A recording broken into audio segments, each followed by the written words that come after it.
Good morning, students. Welcome to our YouTube channel. मैं Manoj Kumar Tatwal, assistant professor mathematics, government college Bundi. आपको mathematics paper first abstract algebra की जो unit third है उसके बारे में बता रहा था। कल हमने यूनिट थर्ड स्टार्ट की थी नॉर्मल सब ग्रुप, जिसके अंतर्गत हमने नॉर्मल सब ग्रुप की परिभाषा एवं उससे संबंधित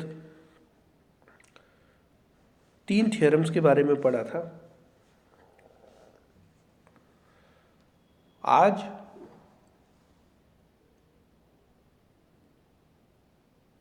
हम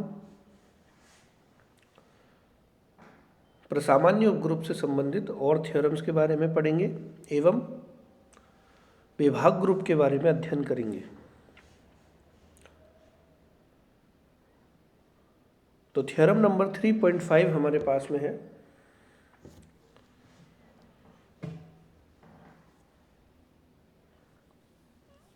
और ये थ्योरम इम्पोर्टेंट है परीक्षा की दृष्टि से। थ्योरम का स्टेटमेंट है, the intersection of any two normal subgroup of a group is a normal सब ग्रुप।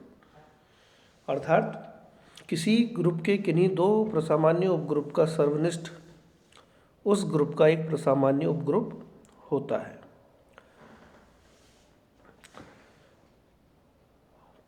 तो प्रूफ करते हैं। मान के चलते हैं कि H1 एवं H2 किसी ग्रुप G के दो नॉर्मल सब ग्रुप या प्रसामान्य उपग्रुप है, उपसमूह है।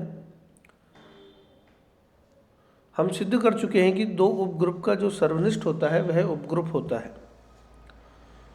तो हमें यह सिद्ध नहीं करना यहाँ पर कि H1 इंटरसेक्शन H2 भी एक उपग्रुप होगा, यह हम पहले सिद्ध कर चुके हैं। तो चूंकि H1 इंटरसेक्शन H2 भी G का एक उपग्रुप है, तो यहाँ पर हम सिर्फ यह सिद्ध करेंगे कि H1 इंटरसेक्शन H2 G का नॉर्मल सब ग्रुप भी होगा। तो इसे प्रूफ करने के लिए हम एक अवयव X G का तथा एक अवयव H1 इंटरसेक्शन H2 का लेके चलते हैं। तो यदि X बिलोंग्स टू G तथा H belongs to H1 intersection H2 हो, तो स्मॉल h जब बिलोंग करेगा H1 इंटरसेक्शन H2 में, तो इसका मतलब है कि H H1 में भी होगा और स्मॉल h कैपिटल H2 के अंदर भी विद्यमान होगा। और चूंकि हमें दिया हुआ है कि H1 और H2 दोनों ही ग्रुप G के प्रसामान्य उपग्रुप है, तो चूंकि H1 is a normal subgroup of G, then by the definition of normal subgroup, for all X belongs to G and small h belongs to capital H1, X inverse capital H1 के अंदर विद्यमान होगा, belong करेगा। और इसी प्रकार चूंकि H2 is a normal subgroup of G, तो for all X belongs to G, small h belongs to capital H2, X inverse H2 के अंदर विद्यमान होगा। तो चूंकि हम देखते हैं कि X इनवर्स H1 के अंदर भी विद्यमान है और स्मॉल h इनवर्स H2 के भी अंदर विद्यमान है, तो X inverse H1 intersection H2 में भी विद्यमान होगा। और चूंकि X inverse H1 intersection H2 में विद्यमान होगा, तो by the definition of normal subgroup H1 intersection H2 is a normal subgroup of G, क्योंकि हम लेके चले हैं कि एक एलिमेंट G का एक एलिमेंट H1 इंटरसेक्शन H2 का, और हमने प्रूफ किया कि X inverse belongs to H1 intersection H2, so H1 intersection H2 is a normal subgroup of G।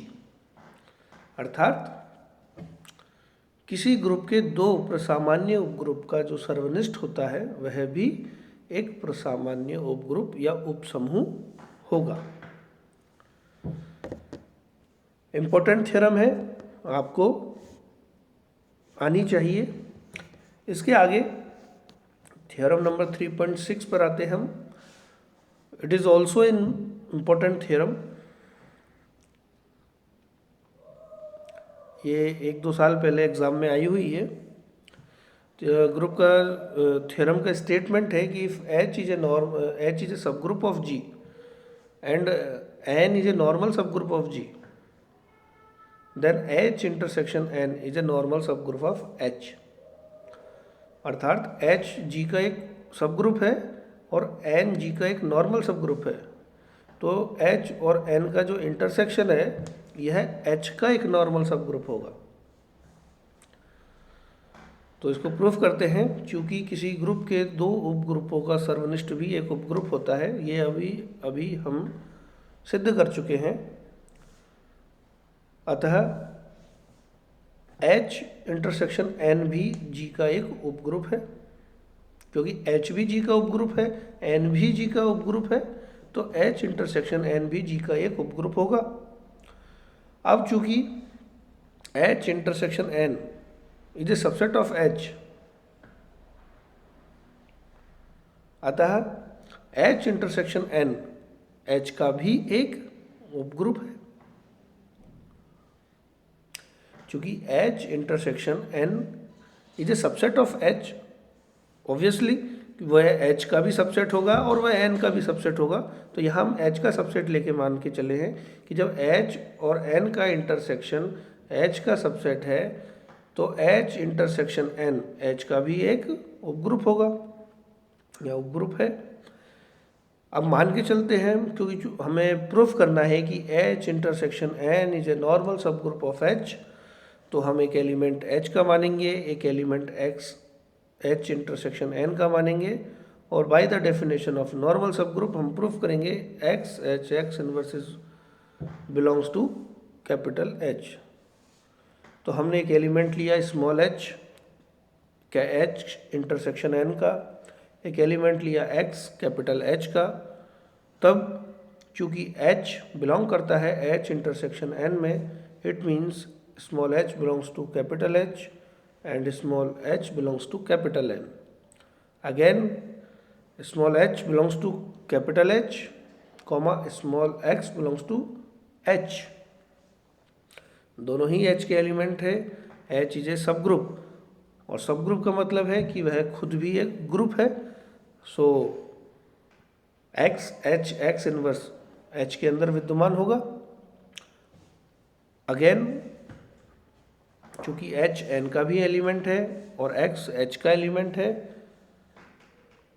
Then जो H है वह N का एलिमेंट है, और चूंकि X H का एलिमेंट है तो X G का भी एलिमेंट होगा, क्योंकि H G का एक सब ग्रुप है, इट मीन सबसेट है।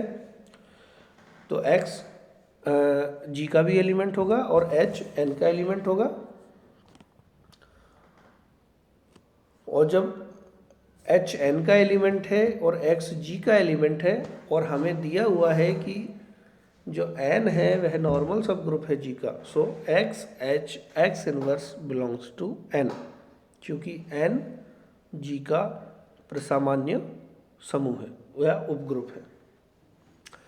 अब चूंकि X इनवर्स H का भी एलिमेंट है एवं X इनवर्स N का भी एलिमेंट है, this implies X inverse H intersection N का भी अवयव होगा। और जब X इनवर्स H इंटरसेक्शन का अवयव होगा तो H इंटरसेक्शन N H का प्रसामान्य उपग्रुप होगा। अतः H intersection N is a normal subgroup of H।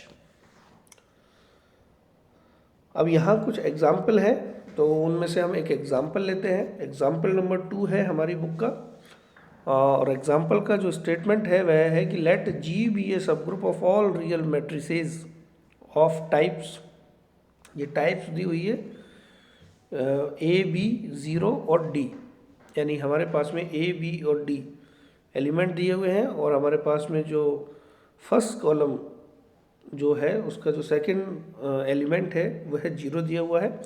तो इस प्रकार की हमारे पास मैट्रिक्स है जहाँ पर AD does not equal to 0 हो under the matrix multiplication and N हमारे पास में कुछ इस प्रकार की मैट्रिसेस का समुच्चय है कि 1 B 0 1 where B belongs to real number, then prove that N is a normal subgroup of G।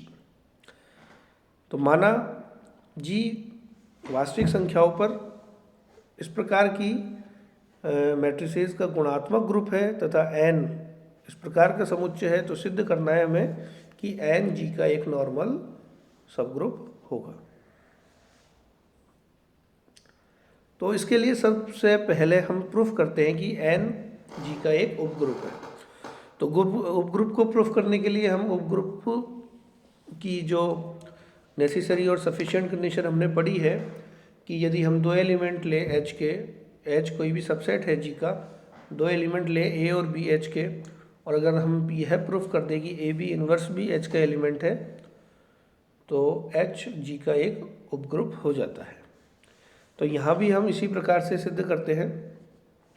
हमने माना अल्फा और बीटा दो एलिमेंट लिए हमने N के, और N के जो एलिमेंट है वह इस प्रकार होंगे, फिर अल्फा 1 B1 0 1 और बीटा 1 B2 0 1 प्रकार का। B1 और B2 वास्तविक संख्याएं होंगी। तब बीटा का जो हमने इन्वर्स है वो हम डायरेक्टली निकाल सकते हैं, 2/2 की मैट्रिक्स है, वह होगा 1 माइनस B2 0, 1 0 और 1। अतः अल्फा बीटा इन्वर्स, अल्फा और बीटा इन्वर्स को हमने दो मैट्रिक्स है इनको मल्टीप्लाई किया, तो हमने पाया कि ये जो मैट्रिक्स है यह भी उसी प्रकार की मैट्रिक्स है जो N के अंदर विद्यमान होती है, अर्थात 1 B1 माइनस B2 0 और 1, और B1 और B2 R के एलिमेंट है, तो B1 माइनस B2 भी R के एलिमेंट होंगे। तो इस प्रकार की जो मैट्रिक्स बनेगी वह N के अंदर विद्यमान होगी। तो अल्फा बीटा इन्वर्स N का एलिमेंट हो तो N G का एक नॉर्मल N G का एक सब ग्रुप होगा। अब हम सिद्ध करेंगे कि N G का एक नॉर्मल सब ग्रुप है। तो इसके लिए हमने एक एलिमेंट और लिया गामा G का, A B 0 D 0 और D, क्योंकि G के अवयव इसी प्रकार के हैं, और हमने गामा का एक इन्वर्स निकाला। गामा का एक ही इन्वर्स होगा वैसे तो गामा का जो गामा इन्वर्स है वह होगा 1/AD D माइनस B 0 और A मैट्रिक्स में। इसको जब हम इससे डिवाइड करते हैं तो हमारे पास आता है 1/A माइनस B/AD 0 1/D। और इसको नॉर्मल सब ग्रुप प्रूफ करने के लिए हमें प्रूफ करना है कि gamma alpha gamma inverse is an element of N। अगर ये हो जाता है तो N G का नॉर्मल सब ग्रुप हो जाएगा। तो हम निकालते हैं गामा अल्फा गामा इन्वर्स। हम तीनों मैट्रिक्सों को मल्टीप्लाई करते हैं, तीनों मैट्रिसेस को मल्टीप्लाई करते हैं, देन वी विल गेट, हमारे पास आता है 1 AB/D 0 और 1। और चूंकि हमारे पास में AB और D तीनों ही R के एलिमेंट है, तो AB/D भी R का ही एलिमेंट होगा।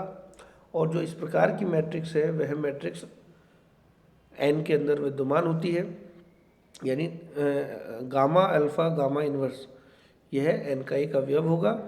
तो N G का एक नॉर्मल सब ग्रुप होगा। इसके आगे यहाँ तक हमारे पास में नॉर्मल सब ग्रुप हमने पढ़ा। नॉर्मल सब ग्रुप से रिलेटेड हमने थ्योरम्स पढ़ी।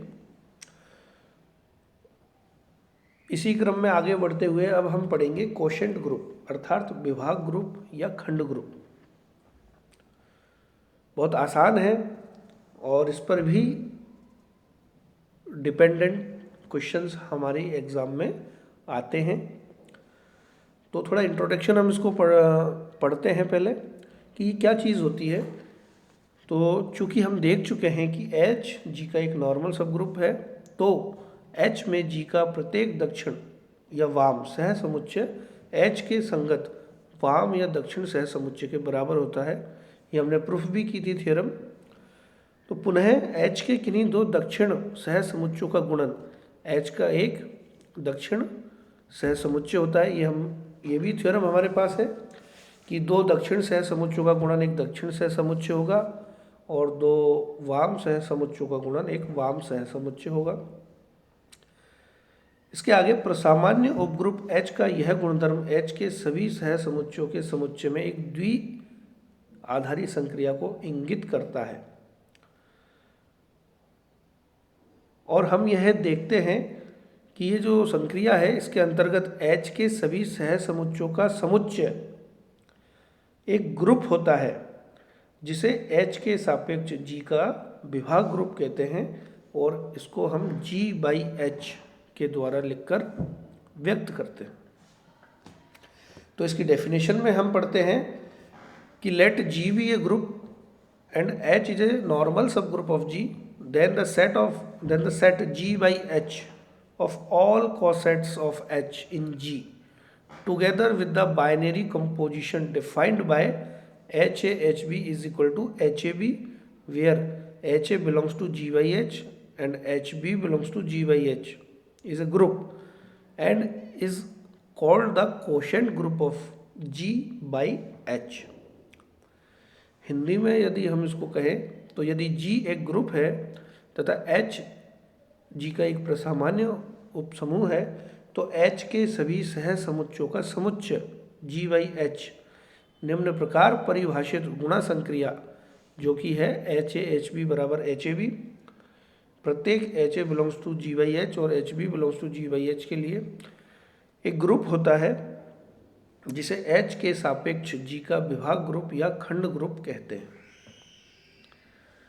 तो यह हमारे पास में डेफिनेशन होती है विभाग ग्रुप की या खंड ग्रुप की। अब हम एक एग्जाम्पल लेके इसको समझते हैं कि विभाग ग्रुप क्या होता है। तो देखिए यहाँ हमारे पास में एग्जाम्पल नंबर 2 है। Find the quotient group G/H and also prepare its operation table when G is equal to this and H is equal to this। G हमारे पास में एक Z प्लस दिया हुआ है पूर्णांकों का समुच्चय और एडिशन ऑपरेशन है हमारे पास दिया हुआ है योज्य संक्रिया, और H भी हमारे पास में 4Z दिया हुआ है। तो विभाग ग्रुप G/H को ज्ञात करना है और इसकी संक्रिया सारणी भी हमें प्रिपरेशन उसकी करनी है यानी प्रिपेयर करनी है। अब चूंकि हम जानते हैं कि Z प्लस ये Z एक क्रम विनिमय ग्रुप होता है योज्य संक्रिया के लिए, अतः 4Z plus is a normal subgroup of Z, that is 4Z is a normal subgroup of Z। जब यह इसका नॉर्मल सब ग्रुप है इसका मतलब है कि G/H एग्जिस्ट करता है और G में H के जो सह समुच्चय है वो इस प्रकार होंगे H प्लस 0 या 0 प्लस H बराबर 1 plus H, 2 plus H, 3 plus H। तो चूँकि लेफ्ट कोसेट राइट कोसेट के बराबर होता है तो ये हमारे पास में इस प्रकार प्राप्त होंगे। ये 0 प्लस H बराबर 1 plus H, 2 plus H, 3 plus H, और इसके आगे जब हम देखते हैं तो हम ये पाते हैं कि H प्लस 4 H के बराबर होगा, H प्लस 8 के बराबर होगा, H प्लस 12 के बराबर होगा, H प्लस -4 के बराबर होगा, और इसी प्रकार H प्लस 1 H प्लस 5 के बराबर होगा, H प्लस 9 के बराबर होगा, H प्लस 2 H प्लस 6 के बराबर भी होगा, H प्लस 10 के बराबर होगा और H प्लस 3, यानी हमारे पास में ये चीज़ें वापस रिपीट होती जाएंगी। तो इसकी हमने एक टेबल, एक ऑपरेशन टेबल संक्रिया सारणी हमने तैयार कर सकते हैं कि H हाँ, ऊपर H+1 H+2 H+3, कॉलम में भी H+1 H+2 H+3, और जब हम इनको आपस में ऑपरेट करेंगे तो हम पाते हैं कि यहाँ पर जो भी एलिमेंट मिलता है वह इन्हीं में से कोई ना कोई अवयव हमें मिलता है, और यहीं पर हमें तत्समक अवयव भी प्राप्त होता है, प्रत्येक अवयव का प्रतिलोम अवयव भी प्राप्त होता है, साहचर्य नियम का भी पालन करती है योज्य संक्रिया, और क्रम विनिमय नियम का भी पालन करती है। तो ये जो हमारे पास में G/H की संक्रिया सारणी है वो इस प्रकार प्राप्त होगी। तो G/H जो होगा वह भी अपने आप में एक ग्रुप होगा, इसे हम कहते हैं विभाग ग्रुप या खंड ग्रुप। तो आज हमने यूनिट जो थर्ड है इसकी नॉर्मल सब ग्रुप जो चैप्टर है उसको कंप्लीट किया। नेक्स्ट क्लास में हम पढ़ेंगे होमोमॉर्फिज्म के बारे में, यानी समाकारिता, या फिर हमारा जो सेकंड जो यूनिट है उसमें हमारे पास में एक टॉपिक है परम्यूटेशन, उसके बारे में भी हम पढ़ सकते हैं। तो नेक्स्ट क्लास में हम मिलते हैं। Thank you very much.